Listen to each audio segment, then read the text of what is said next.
Good morning, students. Jai Swami Narayan. I hope you all are fine. Okay, students, today we are going to start our new lesson of GK, and the name of that chapter is Defense Mechanism of Animals. Okay, in this total six name of the animals in given to us, that what they do and what they are. So we are going to start the reading with the explanation of also. Okay, students, now see, first one is of lizard. Lizard यानी क्या? चिपकली. तो हम first lizard के बारे में पढ़ने वाले हैं. तो ये लिजर्ड है वो जैसे हमारे आसपास में हम कहीं पे देखते हैं तो वो उसके जैसे बिल्कुल भी नहीं है. Okay students, and the name of this lizard is horn lizard, also known as horned toads. What is the other name of this lizard? That is horned toads. Live in desert और semi desert area, यानी ये ऐसी जगहों पे रहती है जहाँ पे पानी बहुत कम होता है या बिल्कुल भी नहीं होता है. एकदम डेजर्ट जैसा एरिया होता है ना, वहाँ पे ये पाई जाती है. When they feel they are in danger, they inhale air and expand their bodies to look big and strong. यानी ये इस तरीके का लेजर्ड है कि जब उसे लगता है कि वो किसी मुसीबत में है या किसी डेंजर में है तो वो क्या करता है, वो लोग पूरी जो हवा होती है उसे इनहेल कर लेते हैं और अपनी बॉडी को बहुत स्प्रेड करता है, जिससे कि वो ऐसे लगे कि वो बहुत बड़ी और स्ट्रांग है. ऐसा कौन करता है? हॉर्न लिजर्ड करता है. Okay, then second one, that is hairy frogs. Frogs यानी क्या? मेंढक. तो यहाँ पे जो फ्रॉग है उसका नाम है hairy frog. Have hair like structures, means ये ऐसी चिपकली है जिसके ऊपर जो उसकी जो बॉडी है उसके ऊपर बहुत सारे हेयर होते हैं. हेयर यानी बाल होते हैं. ऑन देयर साइड्स यानी उनकी बॉडी की जो साइड है वहाँ पे आप देखो, आप फोटो में भी देख सकते हो बेटा. ये ऐसा चिपकली है, फ्रॉग है जहाँ पे, सॉरी ऐसा फ्रॉग है जहाँ पे उसके बॉडी पे बहुत सारे हेयर होते हैं. Which help them get more oxygen, यानी ऐसे जो उनके बॉडी पे बहुत सारे जो हेयर होते वो उन्हें किस चीज़ में मदद करते हैं? उन्हें ऑक्सीजन लेने में मदद करता है. Okay, when these frogs feel they are under attack, they break the bones of their own toe pads to allow cat-like claws to come out and scare away the attackers. Means ये एक ऐसा frog है कि जब उसको ऐसा लगता है कि उसके ऊपर कोई अटैक करने आ रहा है तो वो क्या करता है, वो खुद ही अपने जो बोन होते हैं उनके पैरों में, टो के यहाँ पे उसे तोड़ देता है, ताकि कोई भी जो उसके ऊपर मारने के लिए आ रहा है वो उसको देख के ही स्कैर हो जाते हैं और वहाँ से चले जाते हैं. ओके, इसलिए वो अपने बॉडी से वो बोन्स काट देते हैं जब उनके ऊपर कोई हमला करता है. And to allow the cat like claws to come out and scare away the attackers, यानी अटैकर्स जो उनके ऊपर जो अटैक करने आने वाला होता है उसे वो ऐसे डर के भगा देता है. Okay, then the next one, and the next one is opossums. Opossums is a kind of a animal which looks like, which have the size like a cat. उसकी जो हाई साइज है वो कैसी होती है? मोस्टली कैट की तरह. Cat यानी बिल्ली के जैसे. Opossums are of the size of cat. When they feel they are in real danger, they pretend to be that and produce a smell like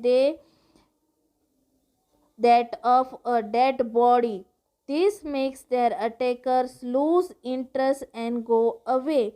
means ये किस तरीके का है पता है आप लोगों को?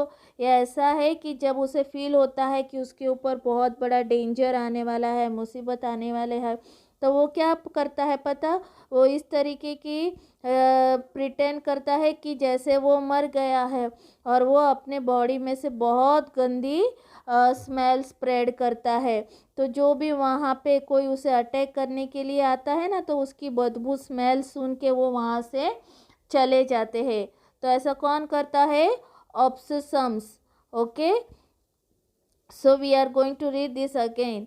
Opossums are of the size of cats.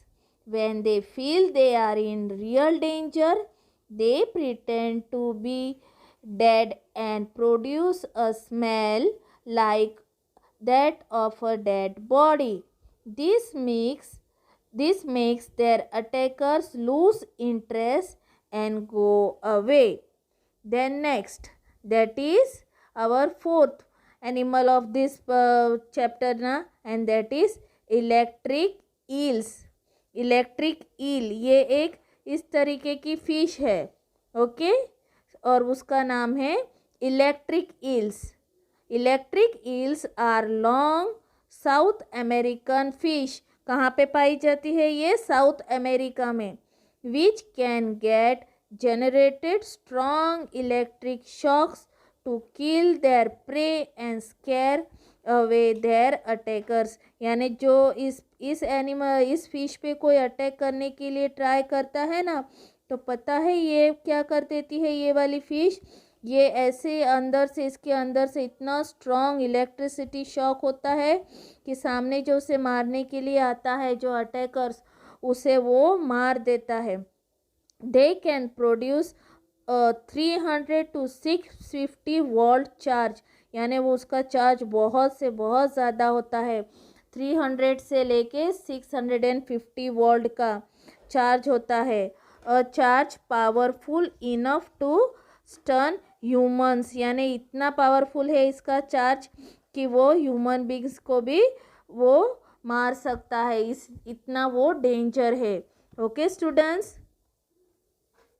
Okay students, now on the next page, okay, and the name of that animal is rattlesnake. So it is a kind of a snake about whom we are going to know now. Okay students, now rattlesnakes are called so because of the rattle like structure they have on the tips of their tail।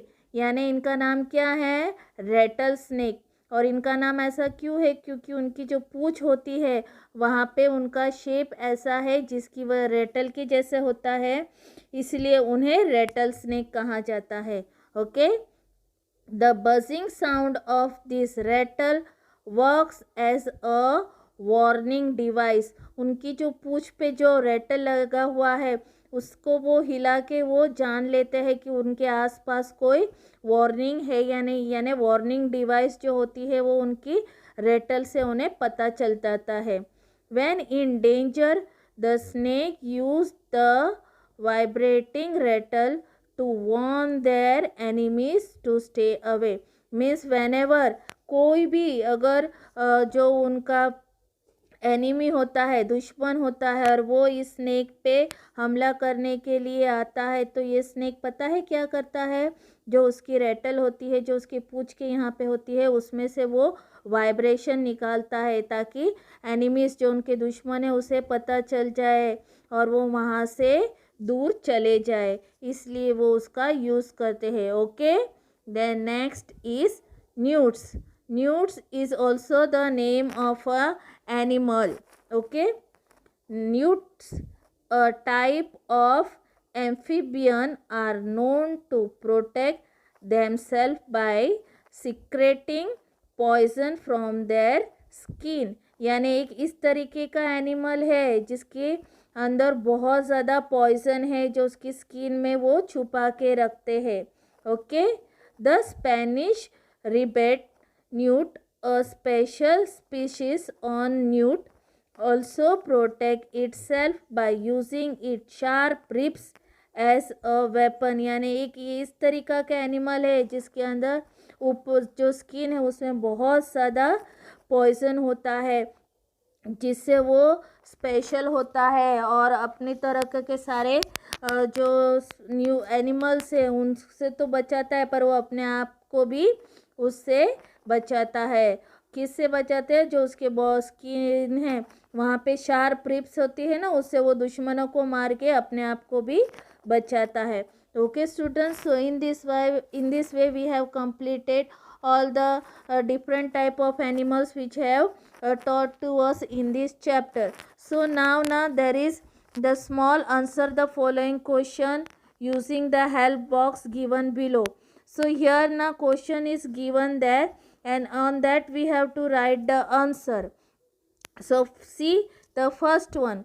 What is the only animal to grow antlers that are branched and shed everywhere? Means एक इस तरीके का animal है जो एक antler की तरह जन्म उसका जो ग्रो होता है और उसके जो ब्रांच और शेड होते हैं वो हर जगह पे होती है। तो कौन होता है वैसा?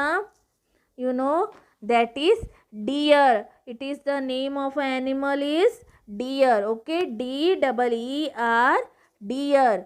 कौन सा एनिमल है वो?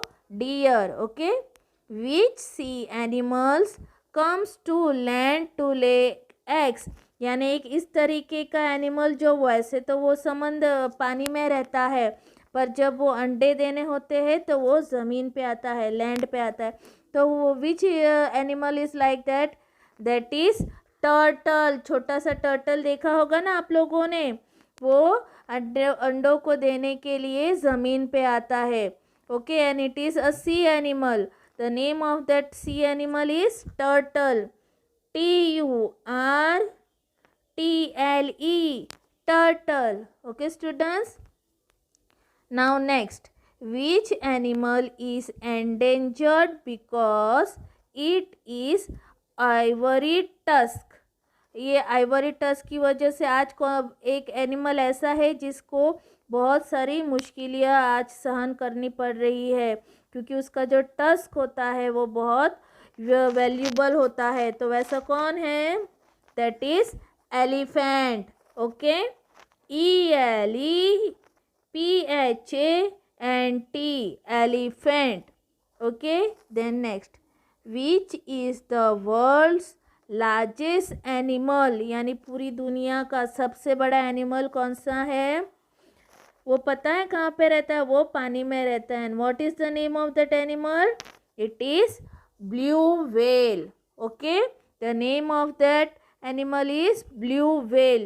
BLUE, blue. WHALE, whale, blue whale. Next, which bird found in Antarctica can swim but cannot fly? Means एक ऐसा एनिमल जो एंटार्क्टिका में रहता है वो ना स्विमिंग कर सकता है। वो तो एक बर्ड है, फिर भी वो स्विमिंग कर सकता है, पर वो उड़ नहीं सकता। तो कौन सा होगा ऐसा? It is penguin. The name of that bird is penguin. Penguin can swim in the water but can't fly. Okay, the name is penguin. PENGUIN, penguin. Okay students, next, which long-haired ox-like animals found in the mountains of Tibet is a source of milk and clothing? Means एक ऐसा animal जिसके ऊपर बहुत लंबे लंबे बाल होते हैं, जो ऑक्स यानी बैल की तरह होता है वो एनिमल, और वो माउंटेन्स पे रहता है। और कौन सी माउंटेन के नज़दीक रहता है पता है? That is Tibet. और it is the source of what you know? That is milk and clothing. And what is the name of that animal? It is yak. The name of the, what is the name of that animal? Yak. And the spelling is YAK, yak. Okay students.